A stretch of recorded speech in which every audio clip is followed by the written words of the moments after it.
अपनी आंखें खोलें।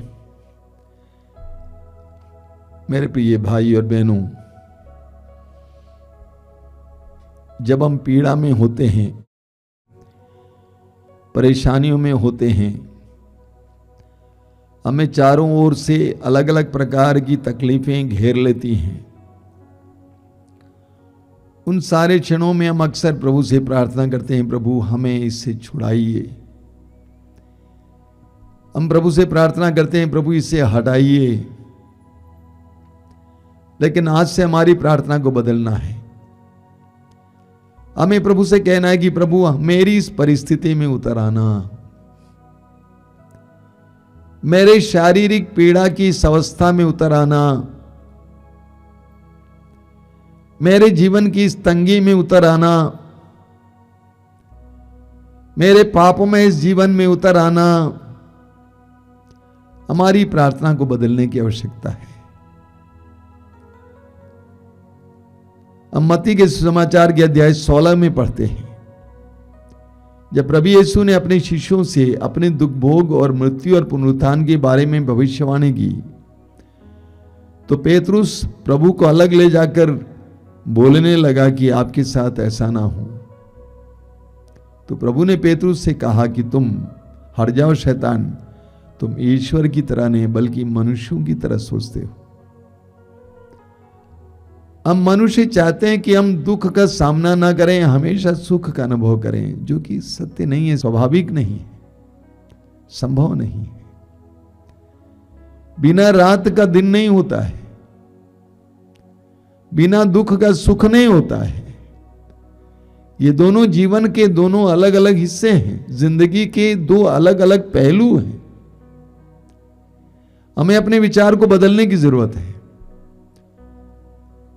और प्रभु अपने पवित्र वचनों के द्वारा हमें सिखाते हैं कि हमें अपनी परिस्थिति में प्रभु का आह्वान करना चाहिए। प्रभु ने इस्राएलियों को दुख से होकर गुजरने दिया, लेकिन उस दुख से बाहर निकाला। प्रभु ने इस्राएलियों को लाल समुद्र को पार कराया। प्रभु अपने ढंग से हमें दुख से होकर ले जाते हैं। जब हम दुख से होकर गुजरते हैं, हमारे पास बहुत सारे सवाल होते हैं, सवालों का जवाब हमारे पास नहीं होता है। लेकिन उसके बदले हमें प्रभु से कहना है कि प्रभु मेरे इस दुख में आ जाइए। सुंदर सा उदाहरण है दानियल के ग्रंथ के अध्याय 3 में उन 3 युवकों का उदाहरण। वे जलती हुई भट्टी में डाले गए। राजा इतना क्रुद्ध हुआ कि उसने उस आग को 7 गुना बढ़ा दिया। उस भट्टी में जब वे गिराए गए तो वे ईश्वर की स्तुति करने लगे और वहां पर वचन में लिखा हुआ है कि एक चौथा व्यक्ति स्वर्गदूत उनकी सुरक्षा में उतर आता है। ईश्वर चाहता तो उनको उस आग में गिरने से रोक सकता था, लेकिन नहीं, ईश्वर उस आग में गिरने दिया और वहां पर अपने चमत्कार को प्रकट किया। हम चाहते हैं कि प्रभु दुख से हमें अलग रखें, दूर रखें। नहीं, प्रभु चाहते हैं कि हम दुख से गुजरें और उसमें हमारी ईश्वर की महिमा प्रकट हो जाए। हमें योहन के सुसमाचार के अध्याय 9 में पढ़ने को मिलता है एक जन्मांध के बारे में। शिष्यों ने प्रभु से पूछा कि प्रभु बताइए, इसने पाप किया, इसके माँ बाप ने पाप किया, किसके पाप का असर है ये? प्रभु ने कहा किसी के पाप का असर नहीं है, बल्कि इसके द्वारा ईश्वर की महिमा प्रकट हो जाए। और सचमुच ईश्वर की महिमा प्रकट हुई। उस जन्मांध को प्रभु यीशु ने आंखें दी, वो देखने लगा तो ईश्वर की महिमा प्रकट हुई। तो हमें अपनी प्रार्थना को बदलना है कि दुख से हमें अलग करना, हमारे जीवन से दुख हटाना। उसके बदले हे प्रभु इस दुख को सहने के लिए मुझे शक्ति दीजिए, इससे सही सलामत बाहर आने के लिए मुझे सामर्थ्य दीजिए, मुझे धैर्य दीजिए ताकि मैं इसको स्वीकार करूं और इससे बाहर आ जाऊं। और यही हमें करना है, दुख से भागना नहीं। प्रभु यीशु ने हमें दुख से भागने को नहीं सिखाया है। प्रभु यीशु ने हमें क्रूस से भागने को नहीं सिखाया है, क्रूस को उठाने को सिखाया है। प्रभु यीशु ने क्रूस उठाया